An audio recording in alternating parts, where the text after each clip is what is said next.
Bienvenue dans The Global Conversation. Les dirigeants de l'Union européenne discutent ce vendredi en Conseil européen du budget à long terme qui sera géré par la Commission européenne. Ce budget comprend un fonds de relance destiné à lutter contre la récession déclenchée par la pandémie de Covid-19. Nous accueillons Mario Centeno, président de l'Eurogroupe, qui réunit de manière informelle les ministres des Finances des 19 pays de la zone euro. Merci d'être avec nous, Monsieur le Président. Vous avez démissionné de votre poste de ministre des Finances du Portugal il y a quelques jours et vous ne briguerez pas un deuxième mandat en tant que président de l'Eurogroupe.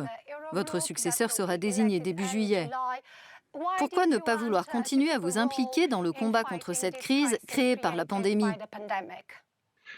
Eh bien, vous savez, ma décision n'est motivée par aucune raison politique particulière. J'arrive simplement à la fin d'un cycle en tant que président de l'Eurogroupe, mais également en tant que ministre des Finances du Portugal. Je crois que nous avons obtenu de nombreux résultats depuis 2 ans et demi. Ce que nous avons fait en avril dernier prouve que l'Eurogroupe fonctionne bien et qu'il est très concentré sur la lutte contre la crise. Et donc, cette décision a été quelque chose de naturel pour moi.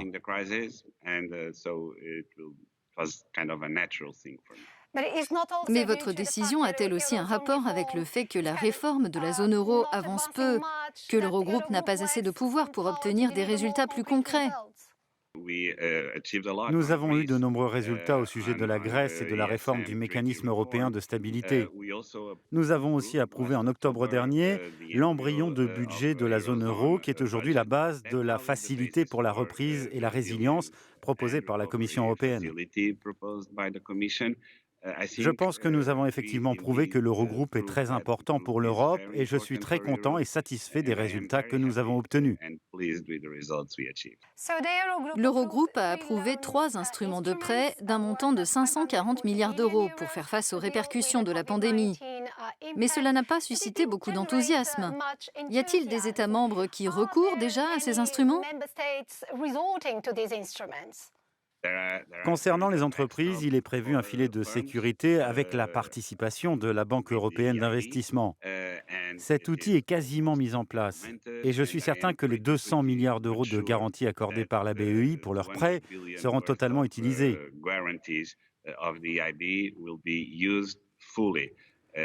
Il y a aussi un instrument prévu pour les travailleurs, appelé SURE. Et en réalité, les États ont déjà informé la Commission qu'ils avaient l'intention d'utiliser ces prêts pour financer des programmes de soutien à l'emploi.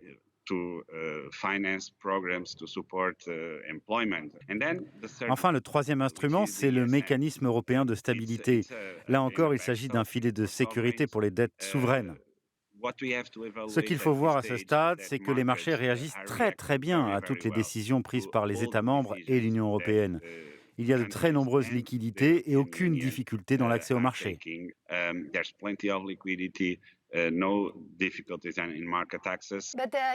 La Banque centrale européenne a en tout cas augmenté de 600 milliards d'euros son programme de rachat de dettes publiques et privées. Pensez-vous que les marchés soient rassurés, qu'ils ne s'attendent pas à des perturbations économiques venant d'Europe ? L'action de la BCE est un élément de notre réponse collective. Depuis le début de la crise, le montant des programmes de la BCE a été augmenté pour atteindre près de 1 500 milliards d'euros. C'est une réponse très forte et elle est particulièrement nécessaire pour éviter la fragmentation. C'est pour cela que j'ai porté ce message, à savoir que l'Europe est de retour et qu'elle est de retour sur la base d'un vrai plan européen. Concernant le plan de relance présenté par la Commission européenne, vous avez dit, je cite, « Il faudrait porter une attention particulière sur la qualité des dépenses ». Mais le débat fait rage au sujet de l'équilibre entre subventions et prêts. Au final, que peut-on faire selon vous pour convaincre les différents États membres, à la fois les frugaux et les partisans d'une relance mutualisée ? La négociation sera rude, c'est certain. Mais il existe une base commune pour négocier. Ce sera certainement un mélange de prêts et de subventions. C'est d'ailleurs la proposition de la Commission européenne.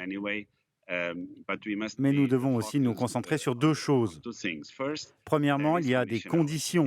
Il ne s'agit pas de financer d'anciennes dépenses, des transferts courants permanents. Il s'agit de financer un changement structurel en Europe en lien avec l'économie verte et le numérique. C'est très important et nous devons nous concentrer là-dessus. Et la deuxième idée, c'est qu'il n'y a pas de conditionnalité sous la supervision de la Troïka, Commission, BCE, FMI. Donc nous sommes plus forts parce que nous sommes flexibles et unis.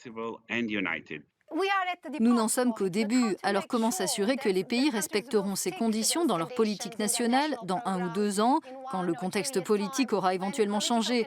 Des élections sont prévues. Je me répète, car il faut bien avoir en tête qu'avant la crise du coronavirus, nous avions mis en place les mesures budgétaires les plus coordonnées qui n'aient jamais existé à travers l'Europe.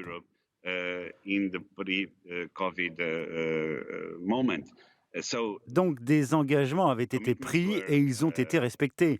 La réduction des risques était une réalité depuis déjà plus de 5 ans.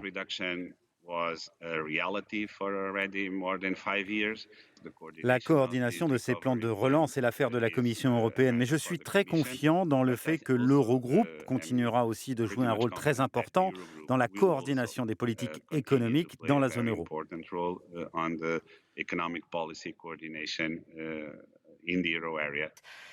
Pensez-vous que bientôt, peut-être d'ici 2 ans, les États membres accepteront l'instauration d'impôts communs européens pour rembourser la dette mutualisée?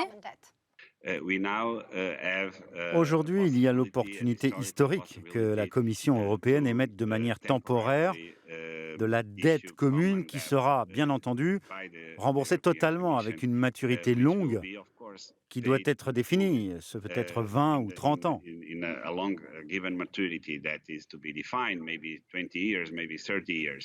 Cela fait du sens d'un point de vue économique et politique de faire correspondre l'émission de cette dette avec des ressources propres. Donc, nous devons nous coordonner pour trouver de nouvelles sources de revenus pour l'Union européenne dans son ensemble.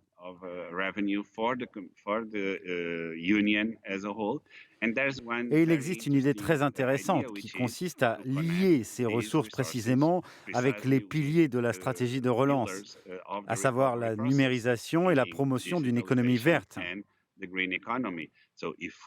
Donc, si nous lions ces deux aspects, il sera beaucoup plus facile de faire comprendre notre démarche aux citoyens européens.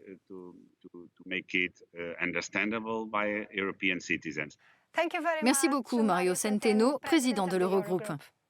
Thank you, Isabelle.